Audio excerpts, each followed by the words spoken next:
In a world that constantly bombards us with noise, the clamor of deadlines, the incessant chatter of social media, the relentless demands on our time and energy, it is easy to become adrift, to lose our anchor in the stormy seas of daily life. For women especially, who often bear the weight of multiple roles, caregiver, professional, leader, partner, friend, the temptation to rush, to always be doing, to constantly strive can be overwhelming.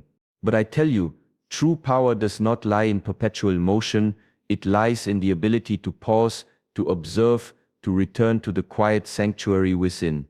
Mindfulness is not some esoteric practice reserved for monks on mountaintops. No.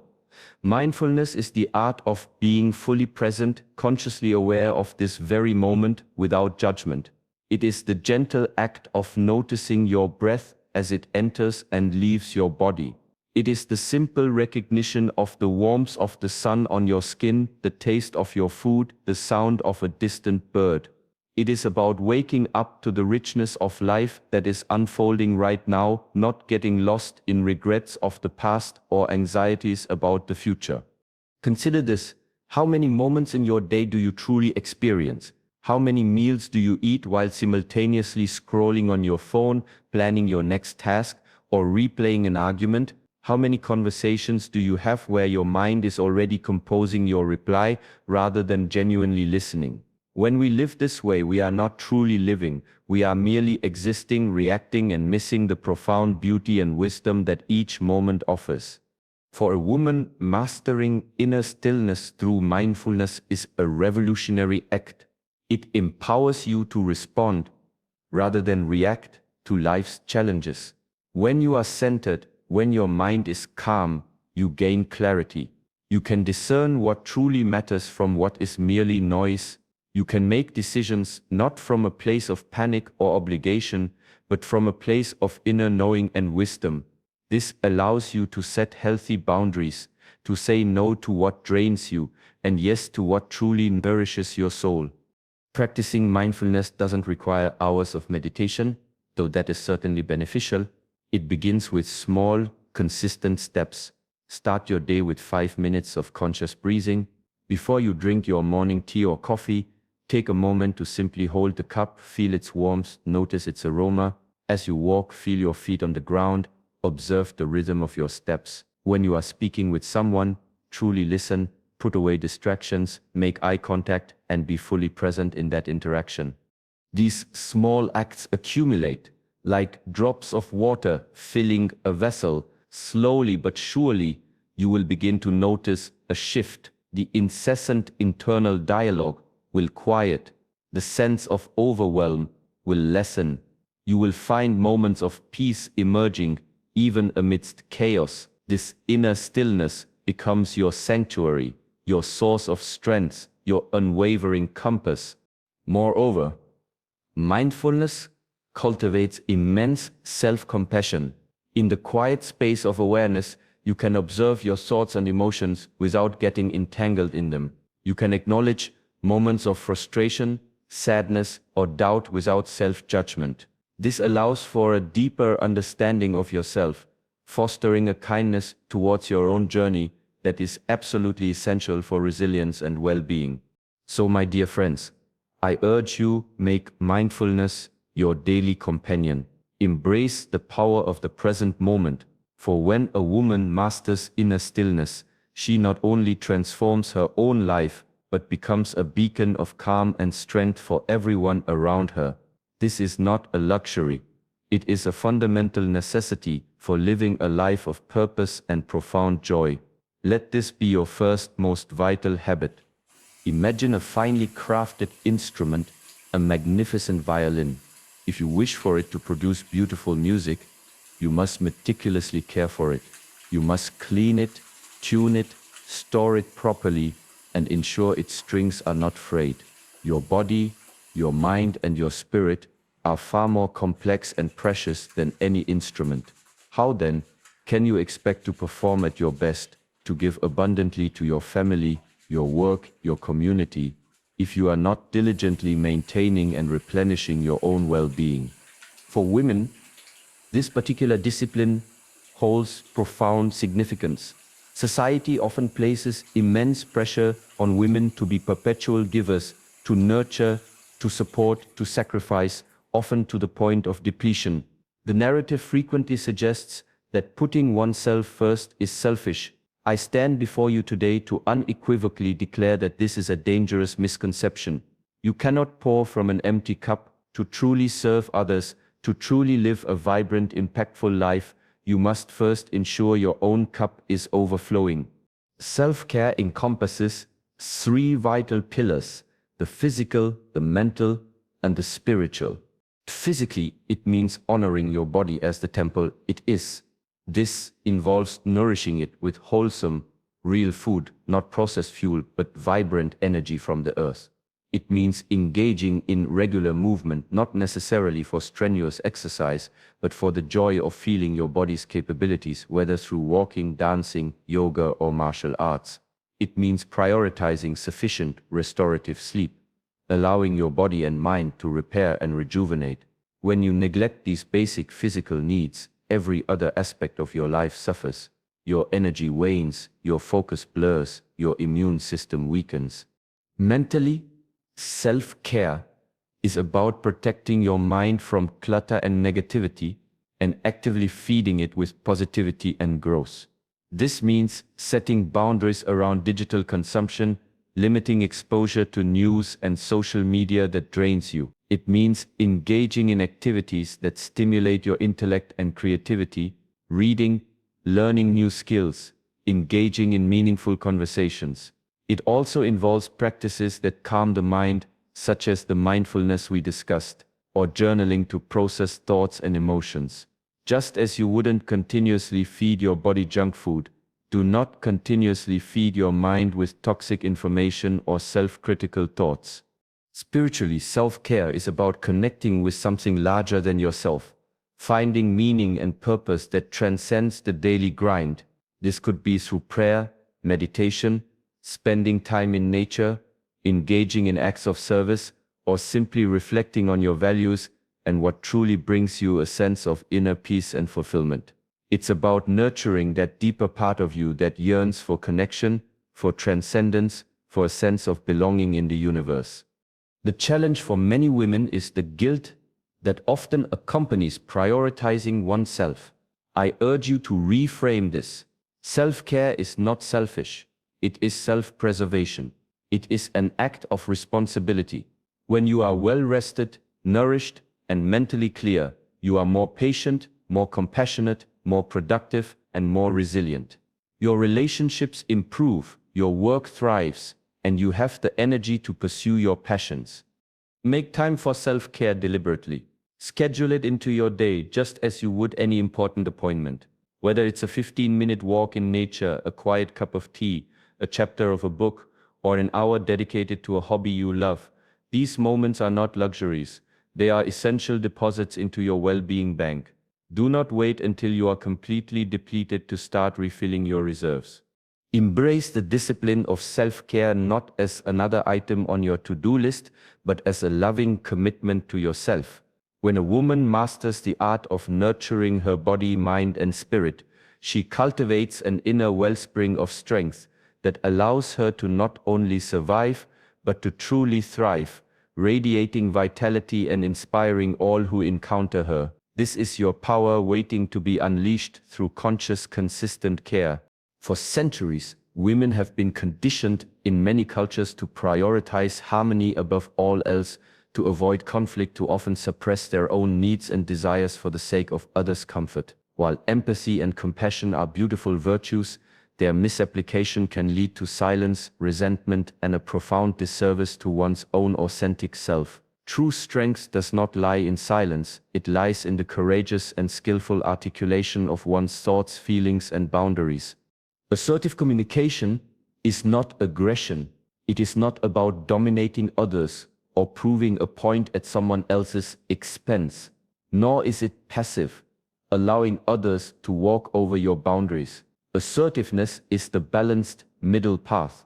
It is the ability to express your needs, opinions, and feelings clearly, respectfully, and directly, while also respecting the rights and opinions of others. It is about advocating for yourself without apology, yet without hostility. Consider the immense power of your voice. It is a tool for creation, for connection, for change. When a woman learns to use her voice assertively, she unlocks an incredible potential. She can articulate her vision, negotiate her worth, set clear boundaries in her relationships, and stand up for what she believes is right. Without this skill, even the most profound insights or the most deeply felt needs remain unheard, leading to frustration, misunderstanding, and often burnout. What does assertive communication look like in practice? Firstly, it involves clarity. Know what you want to say before you say it. Be specific about your needs, your feelings, and your requests. Vague language often leads to vague outcomes. For example, instead of "I need more help around the house," try "I need you to take responsibility for washing the dishes every evening and folding the laundry on weekends." Secondly, it requires I statements. Instead of accusing, "You always make me feel," which can put others on the defensive. Frame your statements around your own experience. "I feel overwhelmed when I have to manage all the household chores," or "I need more time to complete this task." This focuses on your feelings and needs, making it less confrontational and more open to resolution. Thirdly, it's about respecting boundaries, both yours and others. Assertive communication is about clearly stating your boundaries.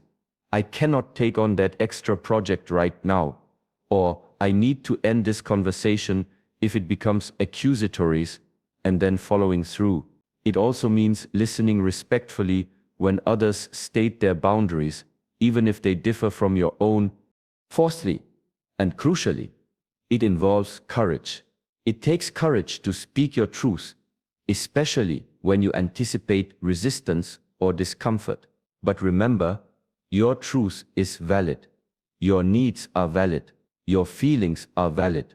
Practicing this habit builds confidence, and with each successful assertive interaction, your ability to speak up grows. Think of how many challenges arise from a lack of assertive communication: misunderstandings in relationships, unfair workloads in the workplace, emotional exhaustion from people-pleasing. When a woman masters this art, she not only protects her own well-being but also fosters healthier, more authentic relationships built on mutual respect and understanding. People learn how to treat you by what you allow and what you express. The journey to assertive communication begins with small steps. Practice in low-stakes situations first. Rehearse what you want to say. Recognize that not everyone will respond positively, but your job is to communicate your truth, not to control their reaction. The more you practice, the more natural and empowering it becomes. For every woman seeking to lead a life of integrity, influence, and true connection, mastering the art of assertive communication is non-negotiable. It is the bridge between your inner world and the outer world, allowing your wisdom, your strength, and your authentic self to shine forth with grace and undeniable power. Speak your truth, for the world needs to hear the unique symphony of your voice. Life, my friends, is not a straight, smooth path.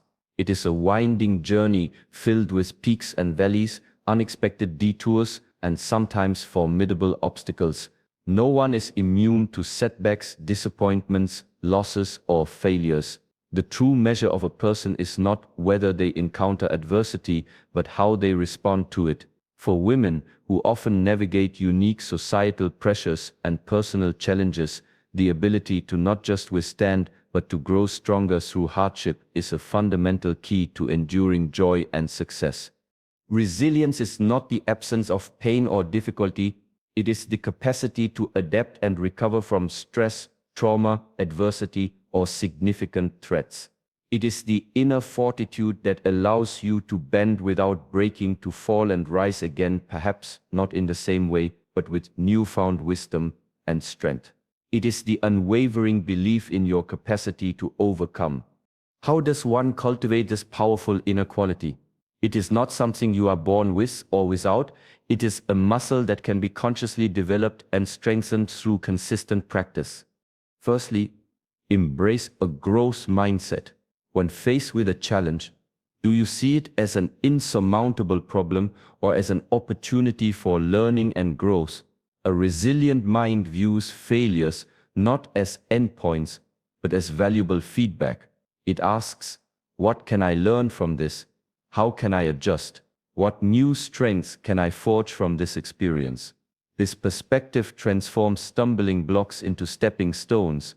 Secondly, build strong support networks. You are not an island. Human connection is a vital buffer against life's stresses. Cultivate meaningful relationships with friends, family, mentors, or a supportive community.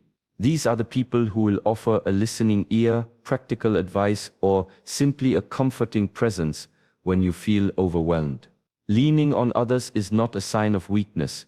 It is a profound act of self-awareness and strength. Thirdly, develop effective coping mechanisms. When stress hits, how do you respond? Do you spiral into negativity, numb yourself with distractions, or engage in self-destructive behaviors? Resilience involves having a repertoire of healthy ways to manage stress: exercise, mindfulness, creative expression, spending time in nature, journaling, or seeking professional help when needed. Knowing what helps you regain your equilibrium is crucial. Fourthly, practice self-compassion. When you face a setback, it's easy to fall into a trap of self-blame and harsh self-criticism. Resilience requires treating yourself with the same kindness and understanding you would offer a dear friend. Acknowledge your pain, validate your feelings, and remind yourself that imperfection is part of the human experience. This inner kindness fuels your ability to pick yourself up. Fifthly, find meaning and purpose. When you have a strong sense of why you are doing what you are doing, when you are connected to values that transcend your immediate circumstances, you gain immense strength. This purpose acts as an anchor in turbulent times, giving you a reason to persevere and a vision to move towards even when the path is difficult. For women, who often face unique societal expectations and burdens, cultivating resilience is not merely about enduring, it is about reclaiming agency and power. It allows you to transform trauma into triumph, to turn pain into purpose, and to emerge from every challenge with an expanded heart and an unshakable spirit. Do not fear adversity, my friends.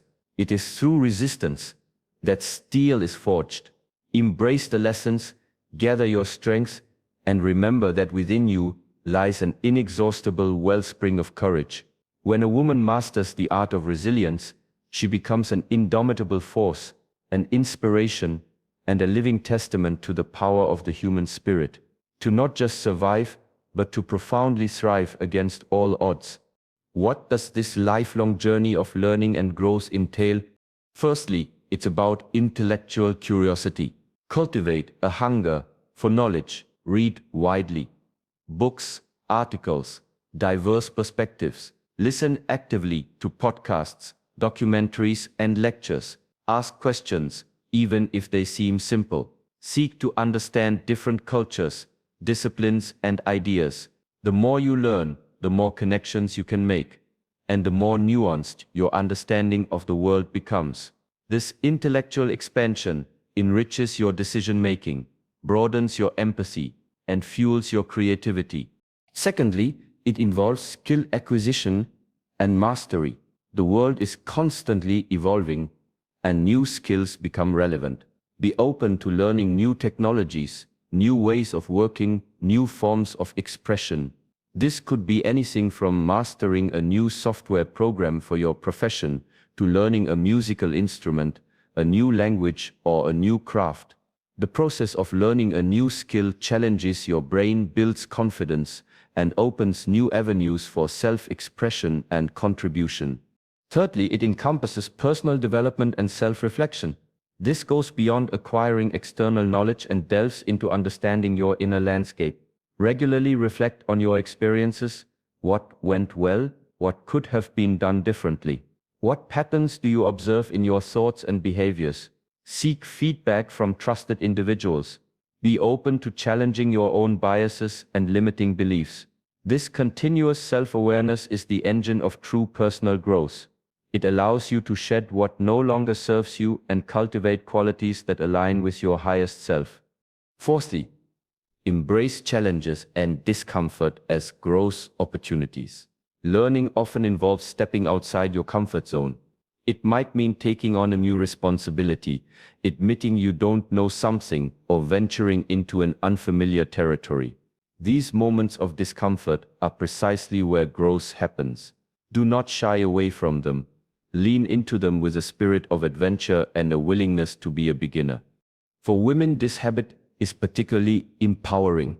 It allows you to adapt to changing career landscapes, to lead with greater insight, to inspire younger generations, and to continue expanding your own horizons, regardless of age or circumstance. It combats the notion that one reaches a certain age or stage and then ceases to evolve. On the contrary, life is a continuous school, and we are forever its students. The joy of lifelong learning is immense. It keeps your mind sharp, your spirit vibrant, and your life endlessly interesting.